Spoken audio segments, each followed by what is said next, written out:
নবান্ন থেকে চূড়ান্ত ঘোষণা ১২ই মে থেকেই ঢুকছে কৃষক বন্ধু খরিফ কিস্তির টাকা। রাজ্যের কোটি কৃষকের জন্য বিরাট উপহার। বন্ধুরা, বিস্তারিত আলোচনা যাবার পূর্বে এখনও যারা চ্যানেলে সাবস্ক্রাইব করেননি, দয়া করে এখনই চ্যানেলটি সাবস্ক্রাইব করে বেল বাটনটি অন করে দিন। পশ্চিমবঙ্গের কৃষি প্রধান রাজ্য হিসেবে কৃষকদের উন্নয়নই সরকারের প্রধান লক্ষ্য, আর সেই উন্নয়নের প্রধান হাতিয়ার হল কৃষক বন্ধু প্রকল্প। আপনারা জানেন, বিগত কয়েক বছর ধরে এই প্রকল্পের টাকার জন্য নির্দিষ্ট কোনো তারিখ বরাদ্দ না থাকলেও প্রতিবারই চাষের মরশুম শুরু হওয়ার মুখে কৃষকদের হাতে টাকা তুলে দেওয়া হয়।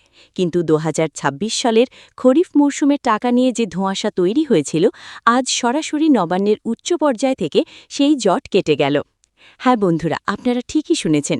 সূত্র মারফত এবং নবান্নের সাম্প্রতিক গতিবিধি অনুযায়ী আগামী ১২ই মে ২০২৬ তারিখ থেকেই কৃষকদের ব্যাংক অ্যাকাউন্টে টাকা পাঠানোর প্রক্রিয়া শুরু করার লক্ষ্যমাত্রা নেওয়া হয়েছে। কেন এই তারিখটি বেছে নেওয়া হলো এবং এর পেছনে আসল কারণ কি, তা আমরা বিস্তারিত বিশ্লেষণ করব।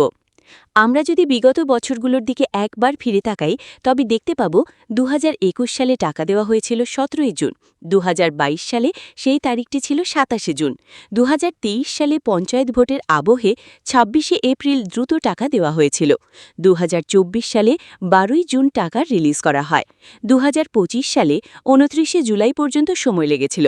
কিন্তু ২০২৬ সালে পরিস্থিতি সম্পূর্ণ আলাদা।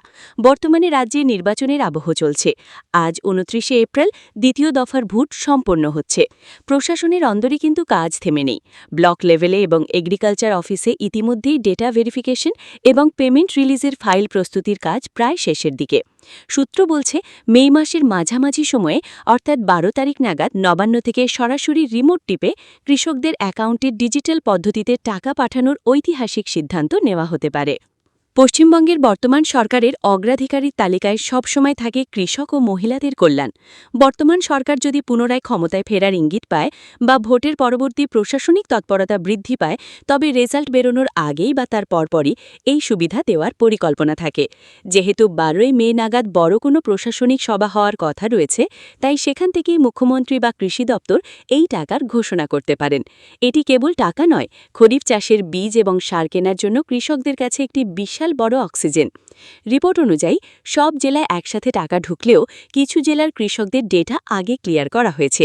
এর মধ্যে রয়েছে নদিয়া, মালদা, কোচবিহার, হাওড়া, পূর্ব ও পশ্চিম মেদিনীপুর, বাঁকুড়া, বীরভূম, পুরুলিয়া, উত্তর ও দক্ষিণ দিনাজপুর, উত্তর ও দক্ষিণ ২৪ পরগনা, হুগলি এবং পূর্ব ও পশ্চিম বর্ধমান।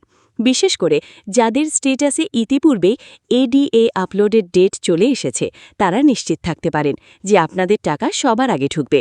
পুরনো কৃষকরা যাদের ব্যাংক ভ্যালিডেশন অনেক আগে থেকেই হয়ে আছে, তারা নতুন কৃষকদের তুলনায় কয়েকদিন আগেই টাকা পেতে পারেন। আপনাদের জন্য আরও একটি দুর্দান্ত খবর আছে। অনেক কৃষক গত কয়েক মাসে নতুন জমি কিনেছেন এবং কৃষি অফিসে গিয়ে খতিয়ান আপডেট করার আবেদন করেছিলেন। আপনি যদি তাদের মধ্যে একজন হন, তবে এখনই আপনার স্টেটাস চেক করুন। যদি দেখেন স্টেটাসে আপনার নতুন জমির পরিমাণ আগের থেকে বেড়ে গেছে, তবে এই ১২ই মে থেকেই আপনি বর্ধিত হারে টাকা পাবেন। অর্থাৎ আগে যদি আপনি ২,০০০ টাকা পেতেন এবং এখন জমির পরিমাণ বেড়েছে, তবে আপনি ৫,০০০ বা তারও বেশি টাকা পেতে পারেন এ কর অনুযায়ী।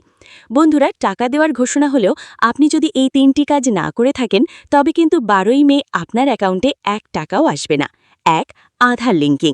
আপনার কৃষক বন্ধু আইডির সাথে আধার নম্বর যুক্ত আছে কিনা তা স্টেটাসে গিয়ে দেখে নিন। যদি আধার নম্বর শো না করে, তবে দ্রুত আধার কার্ডের জেরক্স নিয়ে কৃষি অফিসে যোগাযোগ করুন। ২. KYC update. গত রবি মরশুমে দেখা গিয়েছিল হাজার হাজার কৃষকের টাকা ব্যাক হয়ে গিয়েছিল শুধুমাত্র ব্যাংকে কেওয়াইসি না থাকার কারণে। তাই ১২ই মের আগে অবশ্যই আপনার ব্যাংকে গিয়ে নিশ্চিত করুন যে আপনার অ্যাকাউন্টটি সচল আছে এবং বায়োমেট্রিক বা পেপার কেওয়াইসি সম্পন্ন করা আছে। ৩. ডিবিটি এবং এনপিসিআই ম্যাপিং। বর্তমানে সরকারি সমস্ত টাকা ডাইরেক্ট বেনিফিট ট্রান্সফার বা ডিবিটির মাধ্যমে পাঠানো হয়। আপনার ব্যাংক অ্যাকাউন্টের সাথে যদি আধার সিডিং বা এনপিসিআই ম্যাপিং না করা থাকে, তবে নবান্ন দিকে টাকা পাঠালেও আপনার ব্যাংকে তা ঢুকবে না। এটি চেক করার জন্য আপনি ব্যাংকের ম্যানেজারের সাথে কথা বলুন। কৃষক বন্ধু প্রকল্পের টাকা পাওয়া আপনার অধিকার, আর এই অধিকার নিশ্চিত করতেই রাজ্য সরকার ১২ই মে তারিখটিকে পাঠির চোখ করেছে। মনে রাখবেন, সরকারি ঘোষণা এবং সূত্রের খবর অনুযায়ী এই তারিখটি অত্যন্ত গুরুত্বপূর্ণ।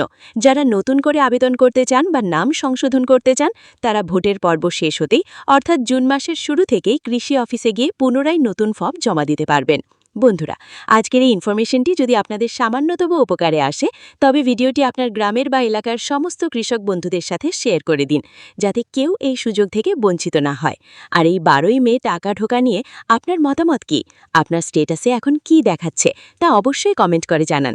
এরকমই প্রতি মুহূর্তের ব্রেকিং নিউজ এবং সরকারি প্রকল্পের আসল আপডেট সবার আগে পেতে আমাদের চ্যানেলটি এখনই সাবস্ক্রাইব করে পাশের বেল আইকনটি অল করে দিন। আজকের মতো এখানেই শেষ করছি। দেখা হচ্ছে পরবর্তী কোনো বড় আপডেটের সাথে। ভালো থাকবেন, সুস্থ থাকবেন। ধন্যবাদ।